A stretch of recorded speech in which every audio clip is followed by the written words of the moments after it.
Thanks, guys. That's right. We're here with Ryan Gilliam, and he's VP of Talent at Forward Air, as Michael Vincent said. And he's also playing a pretty big role in our live event that's coming up tomorrow, our Owner Operator Summit on FreightWaves TV. Ryan, thank you for joining us this morning on FreightWaves Now. We're excited to hear what you're talking about tomorrow. Yeah, thanks so much for having me. So first things first, give us a little bit of background behind you, what you do at Forward Air, and then what you're doing with our event tomorrow.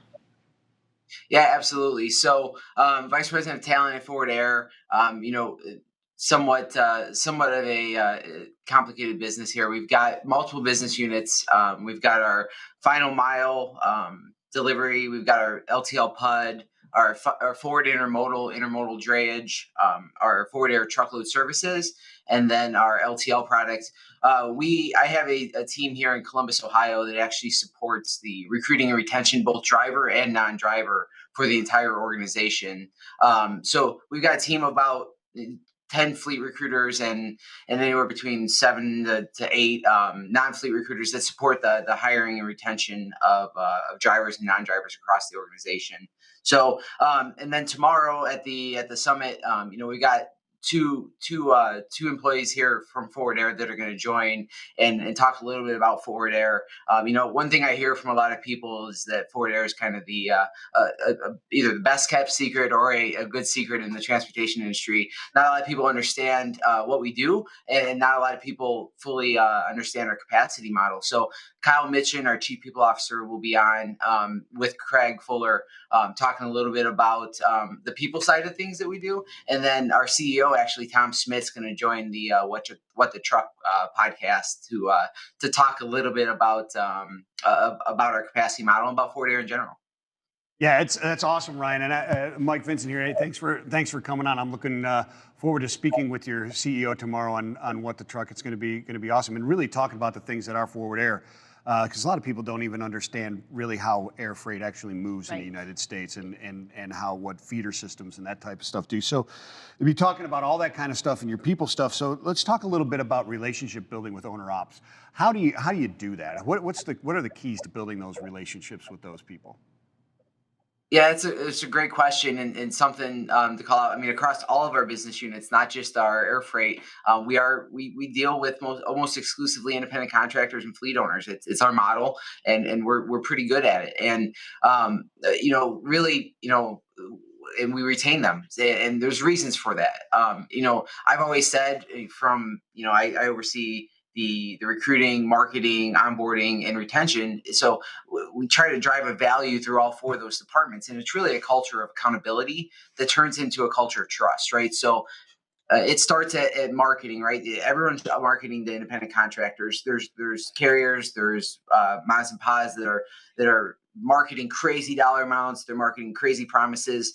We try to keep our marketing and our advertisement to fleet owners, independent contractors, pretty true, right? We do what we can to attract them, and then at the recruiting level, we have that same conversation. We don't set crazy expectations, because when they come to orientation and they sit down with us, our retention team sits down with them and talks about retention, about expectations, that is, and then we make sure we're meeting expectations. So and then from the trust aspect, I think you start to build trust with independent contractors when they know that you're working hard to meet their expectations and provide them the opportunities to be successful.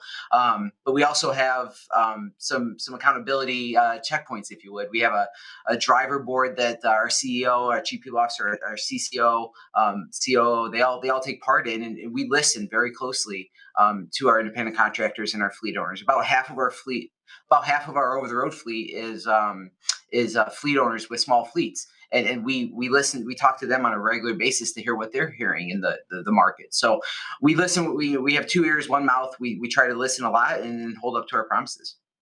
So, Ryan, when it comes to kind of towing that line between taking care of your drivers and their expectations, but also keeping that watch over them, making them safe, protecting your reputation and the driver's reputation, is it difficult, or do you guys kind of have that down to a science where it's like you are over them and you're helping them out with all the things that they need without being overbearing and without making it feel like they're, kind of having to answer to these unrealistic claims or unrealistic expectations? Yeah, this is the $1 million problem, that if an asset like carrier like us could assert control and guidance we could certainly help more than we could. But I mean, really, with independent contractors, it's about setting them up for success, right? They can ultimately decide. They can ultimately decide what they do or what loads they take.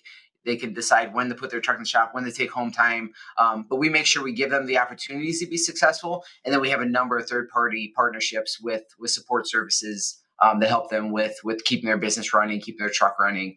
So it's all about giving them the support they need, whether it's direct or with a third-party resource. Excellent, Ryan. So, what are you guys seeing in the freight market right now? How are things going for Forward Air, and what do you guys see the trends right now? Yeah, it's for a carrier like us that moves a premium product with premium service. It's more about what freight we can get instead of how much. The freight's out there. I mean, nobody's as a carrier, nobody's saying we can't get freight, right? It's more about finding the good freight for our drivers as well. I think especially in some of our intermodal and our final mile businesses, it's more about what's best for the driver than it is the big picture. So it's tough. There's a lot of freight. Capacity is tight, but we're seeing healthy freight across the board. Excellent. And so, Ryan, when it comes to kind of those forward trends moving through the rest of the year, really everybody that we talk to says there's no unraveling, there's no untying this knot. We talked to Steve Ferreira on, was it yesterday or Friday, and he said, how do you defuse a nuclear bomb after it's already gone off, right? Like there's no undoing this situation when it comes to port congestion, when it comes to rail congestion, when it comes to capacity. What are you guys seeing? Do you have any hope for the market for the rest of the year? Or is it just kind of, we're in this situation and it's going to take time to undo it all? Yeah, I think if the ink wasn't still wet on the how to come out of a pandemic capacity playbook, we'd be reading that playbook. I think there's a lot of unknowns, right? So you talk about port congestion, that's real. We talk about a driver shortage, that's real. We talk about states lifting unemployment benefits, that's real. And I think that equation equals kind of an unknown. One thing that we know is true is an imbalance of freight. We know the West Coast is heavy. We know the ports are heavy. And that's why today, actually, we announced a rather unique compensation model for our over-the-road fleet, incentivizing owner-operators to go into these areas up to 25 cents per mile on all miles into tough destinations where we have freight imbalances. So that's going to be live today. That's going out. That's our 5th rate increase in the last 4 years to our independent contractor fleet. We're excited about that, but I think that's a good indicator. We believe capacity is still going to be tight in the near future. I would agree. I don't think there's any easy untying of the knots that have been created over the last year. Awesome. So, Ryan, we got a couple minutes left here. Tell us and tell the viewers, why should small fleets be tuning in tomorrow and listening to what you guys have to say? Yeah, I was thinking about this, and when we talk about the driver demographic and how there's really no position or career that's more heavily recruited in the U.S., right? Everyone's aggressively recruiting truck drivers. It's a crazy market to fight for leads for truck drivers.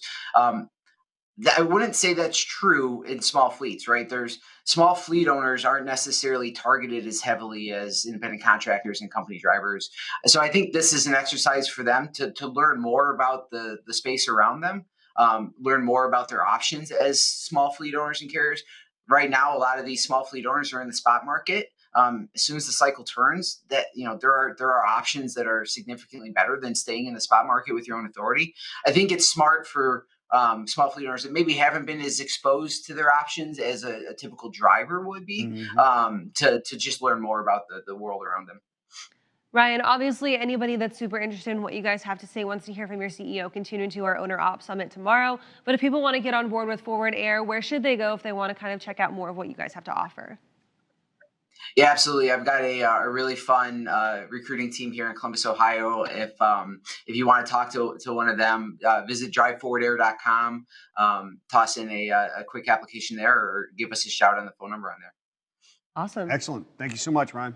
We'll hear more from Yeah, no them problem. coming up tomorrow on our Owner Operator Summit. Should be some good stuff going on there. Once again, that chat with Craig Fuller and then also yeah. Dooner and the Dude. Always interesting times on What the Truck. Never know what's going to happen, my friend. Never know what's going to happen.